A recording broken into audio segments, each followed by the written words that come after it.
Siç e tha, është takuar me ushtruesen e detyrës së presidentes Albulena Haxhiu dhe aktualisht është në takim me kryeministrin në detyrë Kurti. Theksojmë se pas vizitës në Kosovë, Kosta do të vazhdojë për në Beograd, pra në kuadër të vizitës së tij në Ballkanin Perëndimor, e për të diskutuar tani më në lidhje me këtë vizitë të zotrit Kosta në Kosovë, si dhe po ashtu edhe për çështjen e zhvillimeve aktuale politike në vend, ku aktualisht pra dominon çështja e zgjedhjeve, fushata zgjedhore në fakt e partive politike, do të bisedojmë drejt për drejt në një linje online me analistin politik Artan Muhaxheri. Zotri Muhaxheri, përshëndetje.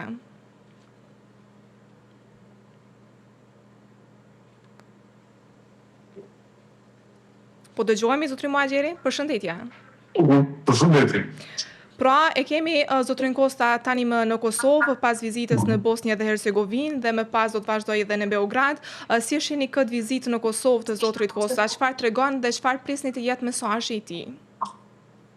Në fakt, edhe ky si gjithë partitë të Bashkimit Evropian, por edhe përfaqësues diplomatik që janë të akredituar në Kosovë, qoftë ambasadat e Bashkimit Evropian, por edhe ky ka të njëjtën mesazh që përçon për partitë politike dhe institucionet për Republikës Kosovës.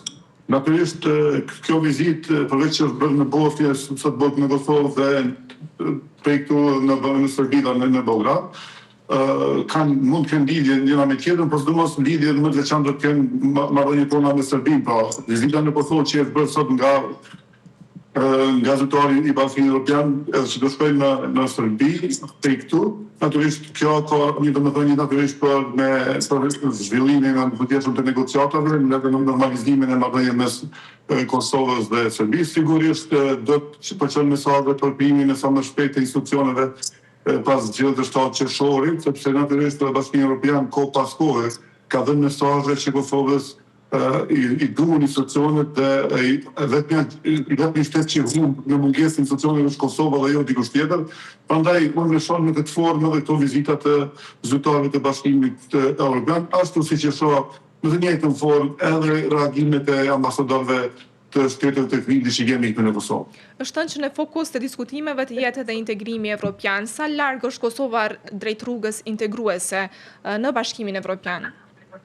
Po në fakt ta pranojmë që jemi goxha larg, ne mendoj që në këtë drejtim kemi shënuar rregullas.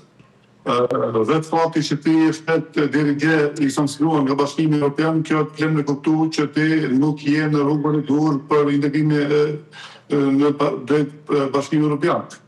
Prandaj edhe këto vizita e që përshërin të njëjtin mesazh, japin detyra shtesë, ta kërkojnë rrugën që të veprohet, dhe besoj që çdo vizitë nga zyrtarët e BE-s, po mendoj që është dashme të sjellë një reflektim ndaj njerëzve që udhëheqin institucionin, që në vazhdimisht janë e krye të shtetit, aktualisht e kemi në presidentin Haxhiu dhe në kryeministrin zotin Kurti, dhe natyrisht mesazhet të kryesorit do të jenë për këta, më shumë se sa për opozitën, e cila natyrisht nuk ka pushtet për ta demonstruar veprimet e saj se si do ta sheh Kosovën të integruar në Bashkimin Evropian.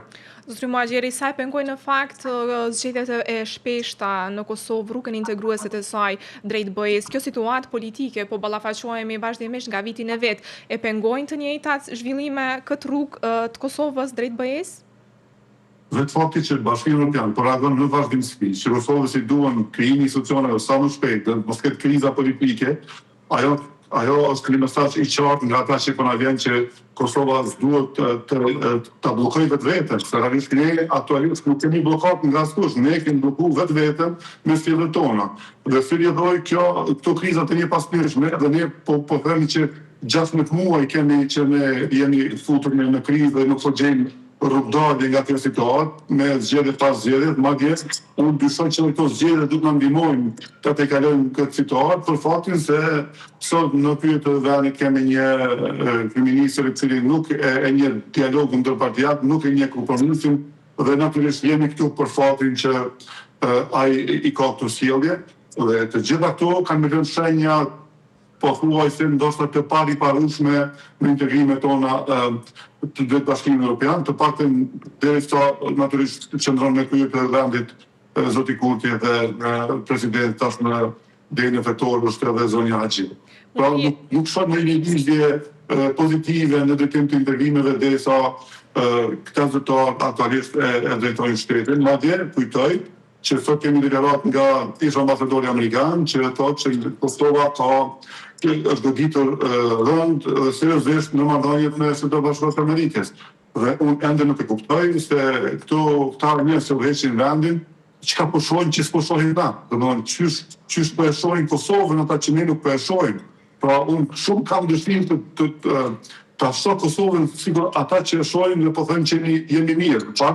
Unë nuk mendoj që jemi mirë, por kundazi jemi goxha keq në rrugën e integrimeve evropiane.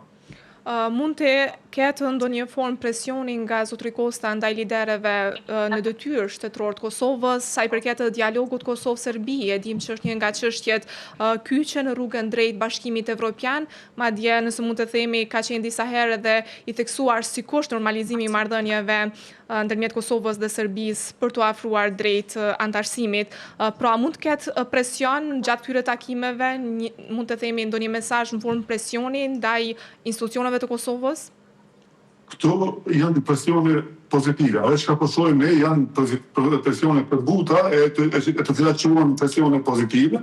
Në fakt, këto presione në kohën e kaluar nuk i kemi parë, sepse Bashkimi Evropian ka qenë shumë i ashpër gjithmonë kundër liderëve politik të kohës, pra kundër zotëtar që Isa Mustafës dhe kryeministrat e tjerë para klubit, domthonë kanë qenë të prerë në presionin e tyre dhe këtë presion të asaj kohë nuk përshojnë tash.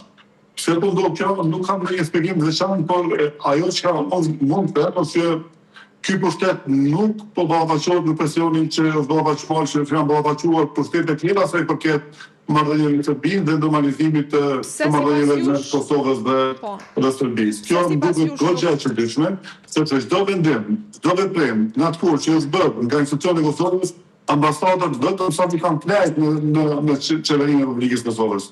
Sot ndryshe lidhen raport me zotin Kurti, nuk e di nuk e di me pasi mbështetje, apo me pas sigur ata i kanë çuar durt prej këtij pushteti dhe presin të ndodhë një ndryshim eventual, e i cili ndryshim do të ndodhë vetëm me votën e Shtetit të Republikës Kosovës dhe asnjë me ndikime të tjera që mund të jenë të jashtme. Por, këtu është dilema ime, a po e mbështesin e hershë që zotin Kurti Bashkimin Evropian me këto sjellje që po i bëjnë, apo kanë çuar dorë nga qeverisja e tij dhe po presin të ndodhë një ndryshim nga qytetarët e Republikës Kosovës në zgjedhjet e ardhshme. Këtë nuk e di. Kur jemi te dialogu Kosovë-Serbi, e dim që njëjti kanë ngecur, nuk ka ndonjë zhvillim të ri, pavarësisht disa takimeve individuale të fundit të zhvilluara nga Sorensen dhe kryenegociatori i Kosovës, si dhe ministri i punëve të jashtme në detyrë i Kosovës, zotri Konjuca. Çfarë mund pritet në këtë proces kur tashmë në Kosovë nuk kemi ende institucione do të thotë të rregullta? Në fakt, kështu më duket sikur ka ngecë dialogu, por në terren marrëveshja po fazon të ekzekutohet. Pra kemi njohjen e pasoshave të strukturave ilegale. Zotri Muhaxheri, mbetëm të dialogu, çfarë pra presni në këtë proces kur tashmë s'ka institucione në Kosovë? Po thoya që dialogu duket që ka ngecë në rrethimin e parë. Por unë mendoj që në terren ajo po zbatohet. Kemi njohjen e pasaportave të strukturave legale nga vetë Kosova dhe Bashkimi Evropian. Kjo është një pjesë e marrëveshjes. Tash po probleme në komunikim të mëngjes, por që tash po dëgjoj. Po ndodhin. Isha duke folur për çështjen e aplikimit të Kosovës për antarësimin në Bashkimin Evropian, shqyrtimi i aplikacionit ende nuk ka ndodhur, kur mund të pritet me që ka disa vite që po qëndron në sirtar të Bashkimit Evropian. Po në fakt zoti i Bashkimit Evropian për ta shtyrë tutje integrimin e vendit tonë fare nga rrethanat të brendshme. Pra asgjë më nuk mbahet nga ata se si possible ndaj por do të mbahet gjithçka se si possible ndaj vetes. Dhe duke që ne jemi të sill keq ndaj vetes dhe cili rroj. Zotri Muhaxheri, pra si e keni parë fushatën zgjedhore e curinë e saj gjatë këtyre ditëve? Është një vazhdimsi e fushatës që kemi parë para se bëhen fuzë në fushatë. Pra është po ajo e njëjta gjuhë që e nisur në fushatë. të vazhduar edhe në kohën e fushatës. Nuk shoh shumë me entuziazëm në projekte asnjë parti politike. Kjo ndodh për faktin se ka mundësi që edhe njerëzit të shqiptarë të janë lodhur nga zgjedhjet dhe si do të kësaj po vret kjo anemia e këtyre përqend entuziast në fushata zgjedhore. Premtimet janë ato që kanë qenë edhe në shkurt dhe në 28 dhjetor, sepse janë zgjedhje të shpeshta dhe Stiljedhoj është shkurt për pasur edhe premtime të tjera për faktin se s'ka ndodhur asgjë të periudhë. Pra, jemi të pa një fushat sipas meje është normale, Kosova ka pasur edhe të tilla fushata të kaluara. Sidomos këto 6 vite fundit gjua ka qenë ajo që e komunikimit në raport me subjekte politike, pra ka qenë pak më askërsuar me këto gjardje sa kohë më parë që ne kemi parë fushatat, dhe natyrisht edhe me këtë gjuhë se si komunikohet kemi mësuar si qytetar, por megjithatë po presim çka do të ndodhë në kutinë e votimit në shtatë qershor. Kjo ka rëndësi më shumë se tha pjesa se si organizohet fushatat. A u lanon është në fakt programet politike duke fokusuar më shumë të kjo gjuha është për akuzat dhe kundër akuzat ndaj njëra tjetrës? E ki qenë për programet që i kanë, apo? Programet zgjedhore. Po, në fakt, si thash, nuk ka ndryshime të mëdha, janë të realizueshme nëse vërtet e kanë seriozisht dhe janë të sinqert në premtimet që japin, për shkak se buxheti i Republikës Kosovës sot në këto shifra që po shkojnë i plotson të gjitha mundësitë që si të subjekt politik nesër që do ta ketë kryeministrin mund të realizojë premtimet e veta.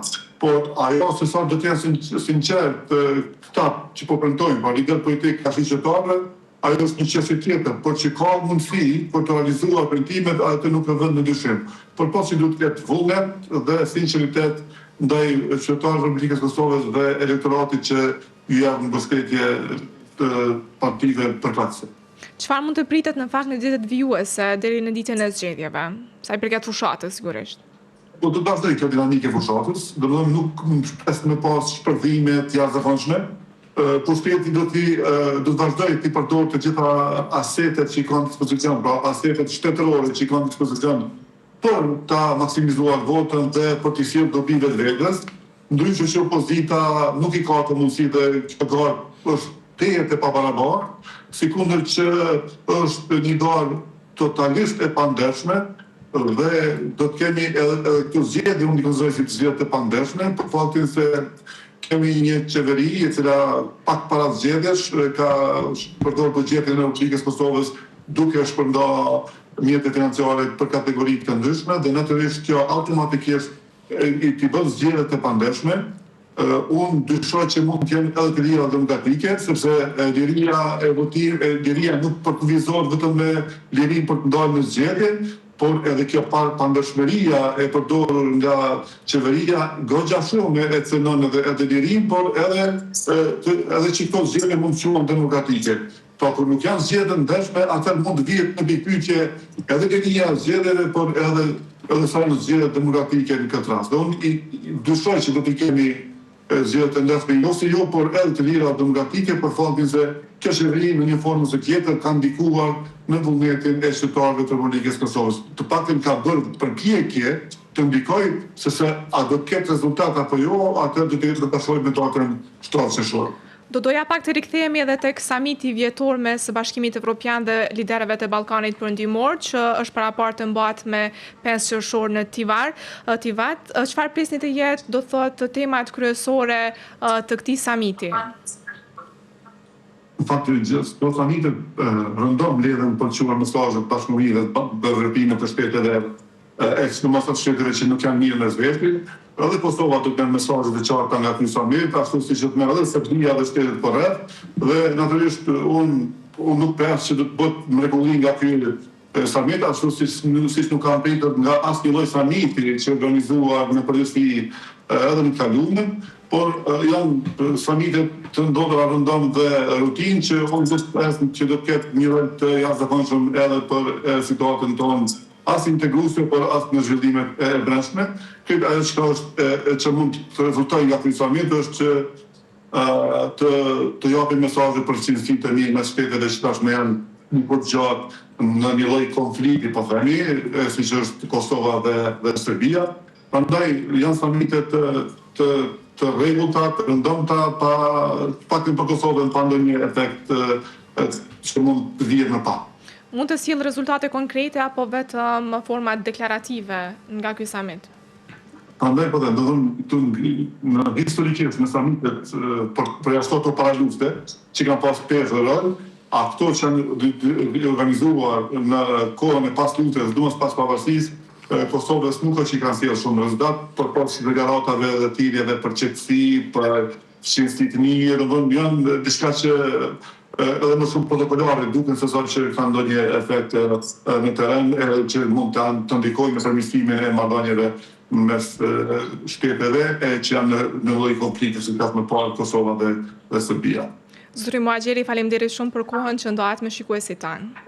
Faleminderit shumë, ndjes shumë për lidhjen edhe besoj që herë nuk do të kemi ka shumë problem. Mirë kuptuese është, me që e dim se zakonisht ndodh kështu ndonjëherë. Faleminderit shumë.